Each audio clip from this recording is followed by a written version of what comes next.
वसा जनसेवेचा। बुलढाणा जिल्ह्यातून एक अत्यंत धक्कादायक आणि खळबळजनक बातमी समोर येत आहे। प्रशासकीय अनास्थेमुळे एक हताश शेतकऱ्याला आपल्याच हक्काच्या जमिनीसाठी कुटुंबासह थेट जिल्हाधिकारी कार्यालयासमोर 1 जून पासून आमरण उपोषणाला बसावे लागले आहे। शेतकरी मधुकर तुकाराम बाटकर, जमीन क्षेत्र 1 हेक्टर 14 गुंठे, जी 1962 पासून त्यांच्या कुटुंबियांच्या ताब्यात आहे। ही जमीन वर्ग 2 ची असून 2014च्या शासन निर्णयानुसार त्यांच्या नावे होणे गरजेचे होते।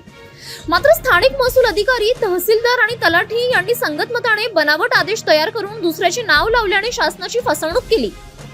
शेतकऱ्यांनी या अन्यायाविरोधात आधीच उच्च न्यायालयात धाव घेतली होती। त्यानंतर जिल्हाधिकारी कार्यालयाशी वारंवार लेखी पत्रव्यवहार केला। मात्र प्रशासनाने कोणतीही ठोस दखल न घेतल्याने अखेर कंटाळून त्यांनी 1 जून 2026 पासून हे टोकाचे पाऊल उचलले आहे। आता या गरीब शेतकऱ्याच्या न्यायासाठी जिल्हाधिकारी प्रशासन काय पाऊल उचलणार? त्या दोषी महसूल अधिकाऱ्यांवर गुन्हे दाखल होणार का? याकडे आता संपूर्ण जिल्ह्याचे लक्ष लागले आहे।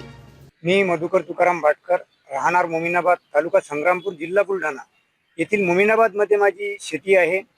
ती शेती माझ्या आजोबापासून म्हणजे 1960 पासून माझ्या आजोबानं कसलेली आहे।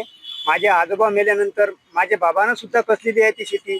आज रोजी माझे बाबा मरण पावले, आज मी सुद्धा कचत आहे आणि सध्या मौजूद म्हणजे माझ्या ताब्यात आज रोजी आहे।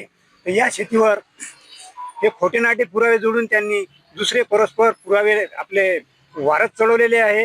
हे खोटे कामं हे तलाठी आणि मंडल अधिकारी यांनी हे खोटे कामं केले आणि त्या गोष्टीपासून मला त्रास होऊन राहिला। तर हे शेत 60 पासून माझ्या ताब्यात असून हे माझ्या नावावर करण्यात यावं आणि हा माझ्यावरचा अन्याय दूर व्हावा। हे शेत माझ्या नावावर व्हावं। हे मी काल बसलेले आहोत, हे दुसरा दिवस आहे आजचा। नाही, मला कोणी भेटायला आलं नाही। City news.